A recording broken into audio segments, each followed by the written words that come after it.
In a small village at the foot of the snowy mountains of Tibet, where the wind whispered ancient stories among the temple bells, there lived a young man named Ang. His home, unlike any other in the village, was known as the House of 1,000 Reflections. It was not an ordinary residence. Every surface, every wall, every available space had been meticulously covered with mirrors of various sizes and shapes, creating an infinite labyrinth of reflections. Ang's obsession with mirrors began after his parents left on a sacred pilgrimage from which they never returned. Alone and seeking direction, he gradually developed a peculiar belief. If he could observe and learn from enough people, he would find the secret to a meaningful life. The mirrors became his windows to the world, capturing fragments of other lives through the reflections of windows and doors. Every morning, before the sun even rose, Ang began his ritual. With a yellow silk cloth, a gift from his mother, he would carefully clean each mirror, whispering mantras he had learned in his childhood. As he cleaned, he adjusted each mirror with millimeter precision, creating angles that allowed him to observe different aspects of village life. The baker preparing his bread, the monks in their morning meditations, children on their way to school, and the elders practicing Tai Chi in the temple garden. The house had 3 floors, each dedicated to a different type of observation. The ground floor focused on daily life, mirrors positioned to capture the villagers' everyday activities. The second floor reflected the nearby Buddhist temple, allowing Ang to observe the monks' spiritual practices. The third floor, his favorite, was a true kaleidoscope of reflections, where small mirrors created intricate patterns that fragmented and multiplied each image into thousands of different perspectives. The villagers considered him eccentric but harmless.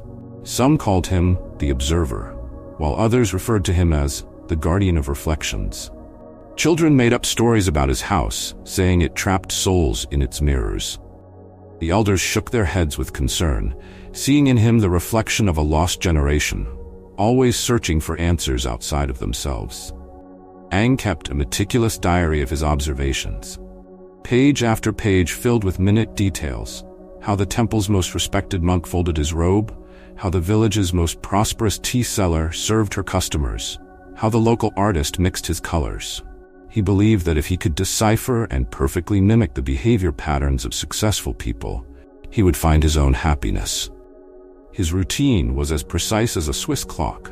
After his morning cleaning of the mirrors, he spent hours in different positions around the house, jotting down insights in red-covered notebooks. He would try to replicate the gestures he observed, practice the facial expressions he saw in others, and imitate the postures that seemed to bring peace or success to his neighbors. His life had become a constant exercise in mimicry, an elaborate dance of reflections and imitations. At night, when the village grew silent and the reflections became dimmer, Ang would light small paper lanterns, creating a mesmerizing display of lights and shadows in his house of mirrors. It was during these moments that a profound restlessness would visit him, a persistent feeling that, despite seeing everything and everyone, something essential was eluding him. In his most honest moments, he admitted to himself that the more he observed others, the more distant he felt from his own nature. The mirrors, which had initially promised revelation, had become a prison of reflections, each mirrored surface multiplying not only the images it captured, but also the emptiness Ang carried within. His obsessive quest for perfection by observing others had created a paradox. The more he tried to be like others, the less he knew who he truly was. It was on a particularly stormy morning that Ang's fate changed forever. Rain fell in dense sheets, transforming the thousands of reflections in his home into a watery dance of lights and shadows. Thunder made the mirrors subtly vibrate, creating an almost supernatural atmosphere within the house. While performing his morning cleaning ritual, Ang heard a soft knock at his door. It was a different sound than usual, almost musical in its cadence. When he opened the door, he found himself face to face with a figure who seemed to have emerged from the ancient stories his mother used to tell. An elderly monk, completely drenched, holding an empty begging bowl in his hands and wearing a serene smile that seemed to illuminate the somber setting. This monk was unlike the others Ang observed daily through his mirrors. There was something in his eyes, a depth that reflections could never capture. His simple robes were soaked, but he carried a natural dignity that transcended his physical appearance. Without saying a word, Aang stepped aside to let the visitor in. The old monk crossed the threshold with deliberately slow steps, as if each movement was a form of meditation. His eyes wandered over the mirrored walls with a gentle curiosity, showing neither surprise nor judgment. Water dripped from his robes, forming small puddles on the floor that reflected the ceiling like tiny natural mirrors. And then it happened.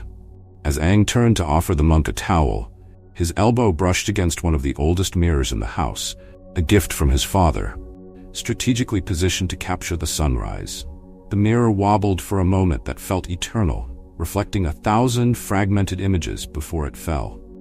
The sound of shattering glass echoed through the house like an intimate clap of thunder. Aang froze. That particular mirror held special meaning. It was through it that he observed the main temple, where the most experienced monks meditated.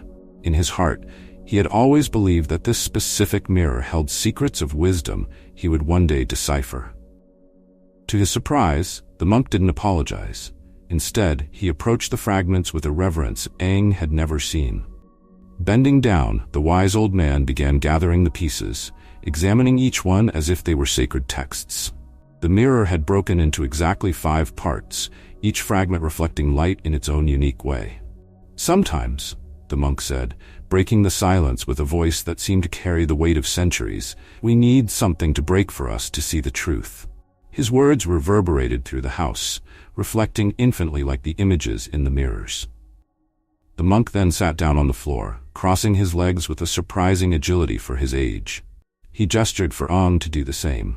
The rain continued to fall outside, creating a sonic curtain that isolated this moment from the rest of the world. "You have built a prison of reflections," the monk continued, "seeking truth in the images of others. But tell me, young Aang, how many times have you truly looked at your own reflection? Not to adjust your expression to resemble someone else's, but to truly see who you are." Aang felt something tremble inside him. It was a question he had never considered. In all his years of observation, he had studied thousands of reflections, but had never really looked at himself. The irony of this realization struck him with the force of another thunderclap. "This broken mirror," the monk said, lifting one of the fragments, "is more valuable now than it ever was whole. Each piece has its own lesson to offer. And sometimes, young Aang, we need our illusions to shatter so we can begin to see reality as it truly is." The rain began to ease outside, and a ray of sunlight broke through a window, reflecting off the 5 fragments of the broken mirror. Each piece cast a different rainbow on the wall, creating a light show that Aang had never witnessed in all his years of observation. The silence that followed was filled only by the gentle sound of the monk's breathing and the lingering dripping of the rain. With deliberate movements, the wise elder picked up the first fragment of the broken mirror. It was the largest of the 5 pieces, with an irregular shape that vaguely resembled the silhouette of a Bodhi tree leaf. "This," said the monk, lifting the fragment to Aang's eye level, "is the mirror of inner truth." His voice held a blend of authority and gentleness that instinctively drew Aang forward. The monk positioned the fragment in such a way that, for the first time in years, Aang could see only his own face, with no other reflection in the background. The impact was immediate and unsettling. It was as if Aang were seeing himself for the first time. Every line on his face seemed to tell a story he had never noticed before. There were worry lines on his forehead he hadn't known existed, a tension at the corners of his mouth that revealed years of bottled-up anxiety, and in his eyes, a loneliness that frightened him. "What do you see?" the monk asked softly. Aang tried to speak, but the words caught in his throat. How could he explain that he was looking at a stranger? A face he knew only as a mask, a surface he had trained to mimic others' expressions, but had never truly inhabited as his own identity. I don't know who this person is," he finally whispered. The monk smiled knowingly. "Of course you don't. You've spent so much time being a mirror for others that you've forgotten to be the author of your own expressions. Look closely. Every line, every mark, every shadow on your face is a page of your true story." For what felt like an eternity, Aang continued gazing at his reflection in the fragment. Gradually, he began to notice subtle changes. When a thought crossed his mind, he could see how his face responded naturally. A slight raise of his eyebrow, a soft tremor at the corner of his mouth, an almost imperceptible change in the brightness of his eyes. Your eyes, the monk continued, were not made merely as instruments for observing others. They are windows into your own soul. When was the last time you allowed anyone to truly look through them?